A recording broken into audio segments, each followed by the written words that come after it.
Hello and welcome. My name is Dasha, and I'm so honored to be teaching you and giving you some top tips to activate your intuition.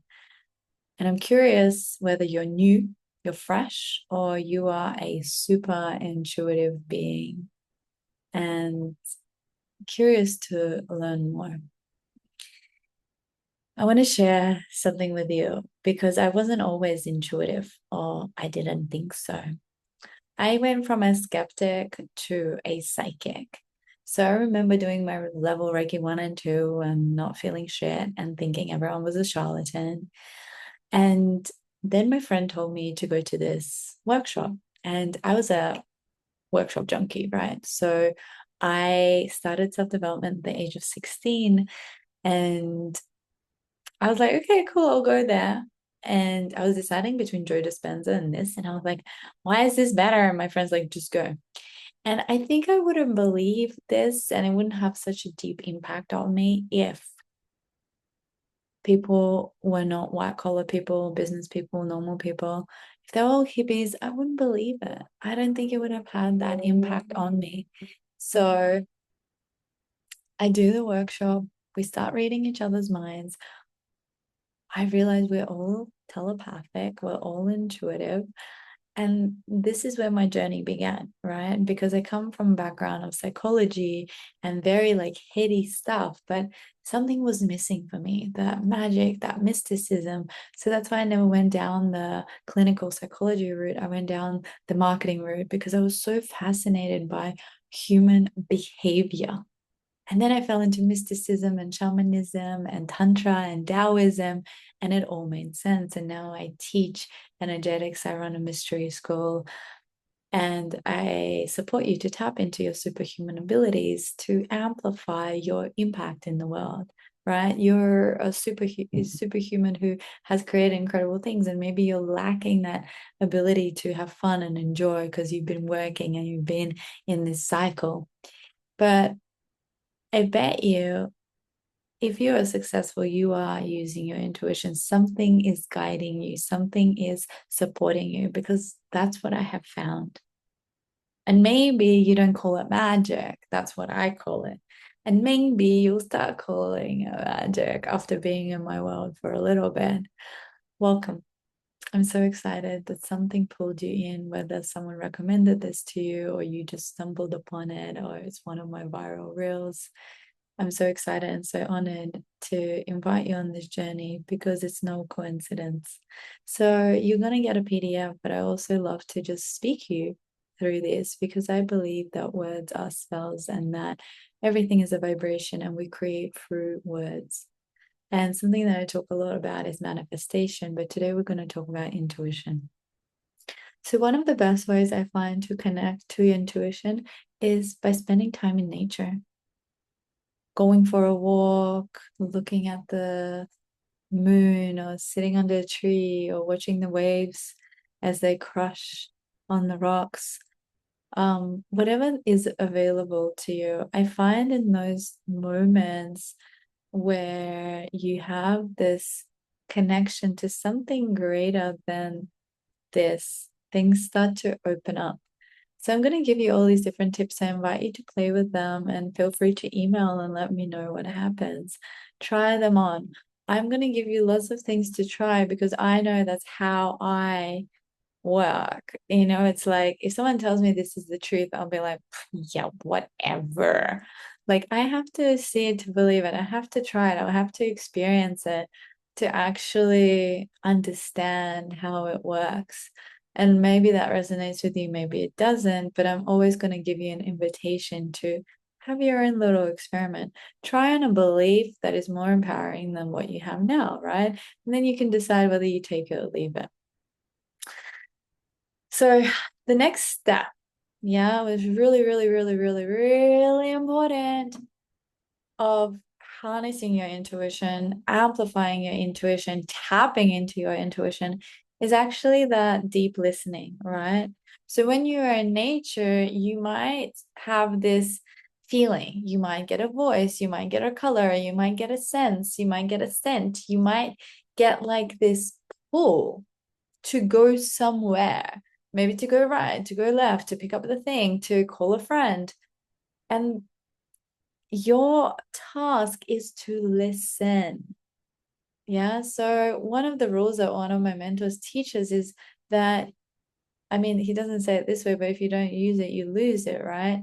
So the more you listen, the louder it gets. The more you listen, the louder it gets. I love this tool. It's really, really powerful. And it's one of the tools I teach everyone. And I think it's like the easiest is another way to tap into your intuition, right? Is by doing a morning pages, right? Or writing practice or journaling practice. Or you literally can just write a question and then just free write and see what happens and trust that whatever's coming through you is what is meant to, right? So I love this saying, no intention is the intention, right? So the power of intention, the power of focus, wherever focus goes, energy flows, right? So if you sit down to journal and you say, like, I'm going to get an answer, you're going to get an answer. I was talking to one of my friends and we were talking about, or one of my clients connecting to their grandparent, you know, and I was like, yeah, go talk to your grandparent. This is the practice that you can do. And then the next one is a way that you can ask a question. Yeah. So another way you can connect is by placing a hand on your heart and having a question in mind, right? So you have the question, you place a hand on your heart, you say the question, and whatever the first thing is, trusting that whatever the first thing is, that is the answer. That's another good way to tap into your intuition.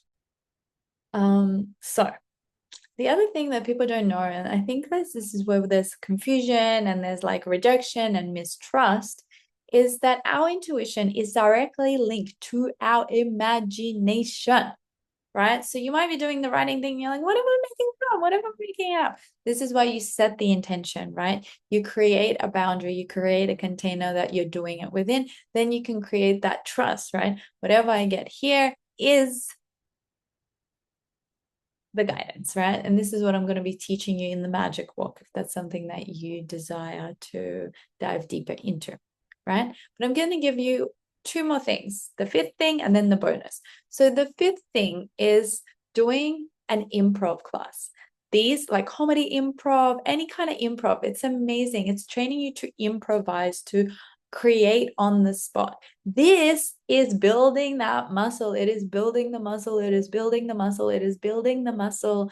It is building the muscle of your intuition because, right, wherever we're getting the thing is from the collective consciousness, God, universe, Akashic record, whatever you want to call it, is actually the same thing. It is the collective consciousness, right? So whether you make it up or you get the download, it's directly linked, right? So,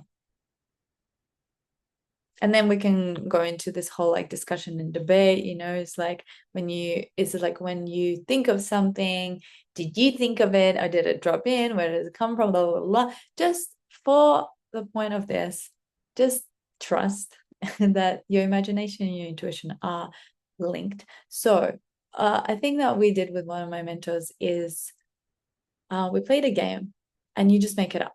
And you kind of go back and forth and you're making things up and you just make it up, you just make it up, you just make it up.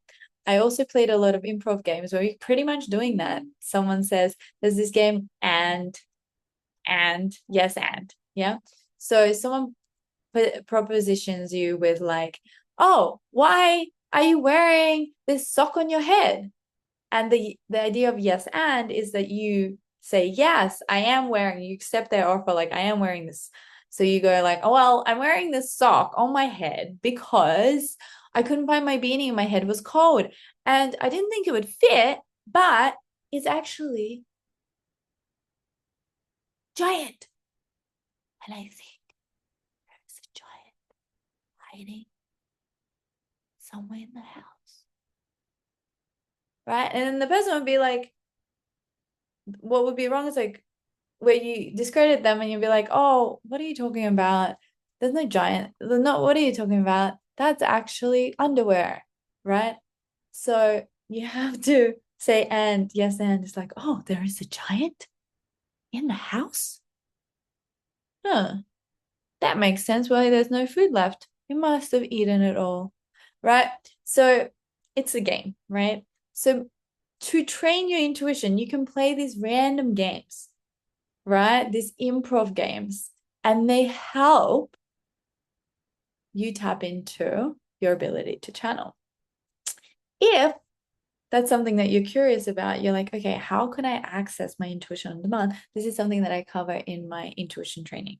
So we dive into it. And I think that is the coolest thing about this training, because we're all intuitive and people are like, yeah, I get this feeling once in a blue moon, but I actually train you to tap into it at any point. So no matter when you need it, like, for example, something really freaking annoying.